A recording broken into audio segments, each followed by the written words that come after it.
Good morning, Ms. Sivagami. My name is Loshni. We are going to present about our assignments topic based on language varieties. Now I will be introducing our group members.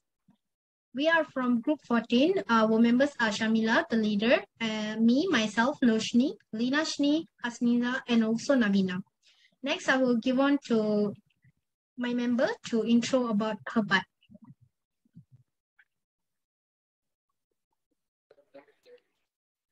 My name is Shamila and I'll be explaining the introduction part. Okay, for introduction, Sabah is the second largest state in Malaysia. It is situated in the north part of Borneo Island and it shares border with Indonesia, Kalimantan. All right. The Malay language was already being used as an inherently group communication language at that time. The citizens of Sabah accepted the Malay language as Malaysians' national and official language after the state gained independence in 1963 through the formation of Malaysia. Since then, Malay has been spread to Sabah and Sarawak diverse nation communities as the primary language of governance and education. The Malay language being spoken in Sabah is evolved from lingua franca to a language with a broader range of application. Malay is both inter-ethnic and intra-ethnic language. The majority of the ethnic group has also adopted Malay as the primary language for communication and education. It is the first language for many Sabahan as their own mother tongue language. And the Malay language spoken by large communities Sabah is gradually has a few varieties to it.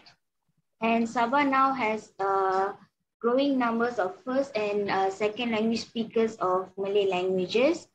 And also a lot of intercommunication. The new Sabah dialect is spoken alongside with the native dialect. Speakers frequently speak the new dialect is brought into Sabah nowadays. That's all from me. Pass it to the next presenter.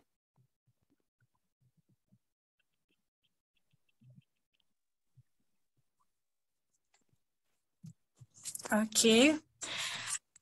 All right, we are going to the second part, which is mine, which is historical of the Sabah language. So for everyone's information, Sabah has more than 80 dialects actually. The researcher or history researcher could find that there are 14 distinct languages that has been recognized also. So the language comprised the Dusunik, Murutik, and Paitanic families of the Borneo stock of the West Austronesian, superstock of the Austronesian language, and are quite closely related. There are also other Austronesian language represented in Sabah, some of which are indigenous to other parts of the Borneo, and some that are indigenous to the southern Philippines and parts of Indonesia. Malay, which is also an Austronesian language, has been brought to Sabah by the Brunei's people, who once ruled over much of the Borneo state itself. So, as we know, the Dusunik family is the largest of this language, as Kadazan Dusun are the main indigenous group. So I will show you the example of the Sabah language. We go to the next slide, which is I will show all of you the examples of the Sabah dialect. So here I share with all of you about Tawau people. So as we know, for the example, when we want to say tidak in Malay, but it comes from Tawau people become ndak. Or if you want to say come or datang, mari in Malay, in Sabahan, in Tawau dialect become ayo. So there are many more. Actually, bag plastic, we call it compact. Sombong, as we know as arrogant, we call it kumpau. Okay, so it become very interesting to know and study about Sabahan language. Actually, it's just like we know sudu, the spoon becomes sendok in Sabahan people. Especially this is for Tawa Versi dialect. Okay, that's all from me. So we go to the next slide.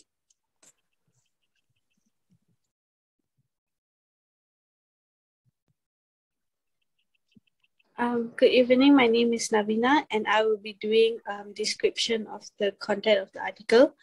So in the introduction of the article explains the land and people of Sabah. Sabah is the east state of Malaysia located in northern Borneo. It is also known as the second largest state in Malaysia after Sarawak, its neighboring state. It is the home to Mount Kinabalu, which is known as the highest mountain in Southeast Asia. Besides that, Sabah is also home to Bangi. Bangi Island is the biggest island in Malaysia. Moreover, Sabah has over 50 main Igalots or ethnic groups with their own languages of 32. Indigenous, which are Dusunic, Muritic, Haitanic, and families of Austronesian language. So the second part of the article discusses on the general characteristics of Sabah, Sabah's Austronesian culture. The article discusses how indigenous people of the interior are agriculturalists who traditionally lived in sedentary villages composed of longhouses of various styles. According to culture, which is domestic family occupied in private apartment. Gongs are important traditional music that is played in Sabah. Gongs are important not only as a musical instrument, but it's an item of wealth and often used as a part of bright wealth.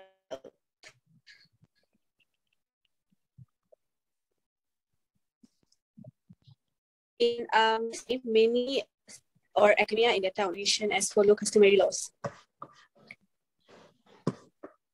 The article also discusses a brief history on governance and religious conversation. Historic Northern Borneo was largely bypassed by Hindu, Buddhist, and Sri Vijaya and Majapahit Empire that is influenced other parts of Southeast Asia. Religion is not always culture specific, and families are often have members of differing religious affiliations.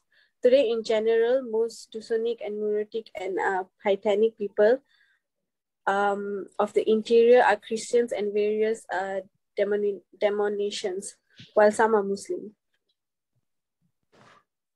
As a conclusion to the article, both Sabah's wide culture diversity and its unique historical development have encouraged inter-ethnic tolerance and coexisted among its people. Sabah's culture embodies wholesome values, including respect for the environment, both physical and spiritual. That's all for me. Thank you. Hi, Miss. I'm going to talk about the criticisms of the article based on the article that we have evaluated. So from there, I have concluded two things, which is advantage and also disadvantage. The first one that I'm going to talk about is advantage. The first advantage from the article is the author wrote about populations of Sabahan diverse culture backgrounds. As we know, the readers, when we get to know more about the details of the Sabahan's people, the author include about the populations of the Sabahan people, from where they are gain the populations and how many people are living in there, how many cultures are living in there. Here, the author is already been talk about it in the article. So the next advantage I will say is the article's information structure was evaluate the topic in significant details. As we know, for readers to read the article's structures informations have to be in a proper, from starting from abstract, introductions, and so on. So the structure of the writing, I will say the author has wrote it in a very well way. So next is I will talk about the disadvantage. The first disadvantage I will say is basic aspects such as culture, traditional religion rituals, and also social relationship. The author just talked about the basic things of this tree. He didn't even include about the traditional dance, traditional festivals, traditional clothing, and also traditional foods. As we know, the readers who want to know more about the Sabahan's culture way, here the author should have wrote it down, the information, so we could understand it more better, but he didn't include it.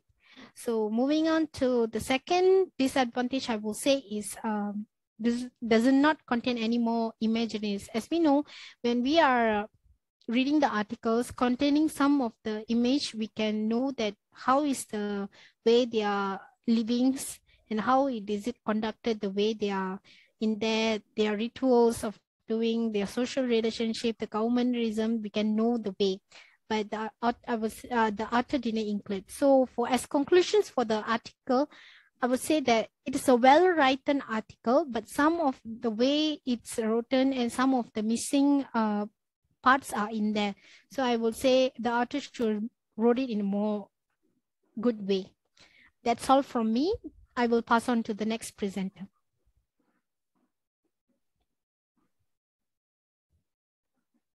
Finally, is about the conclusion.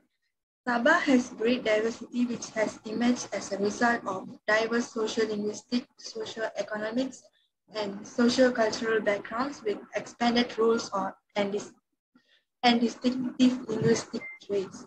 So, in conclude, in Malaysia, there is variety of languages such as Malay, Mandarin, and Tamil.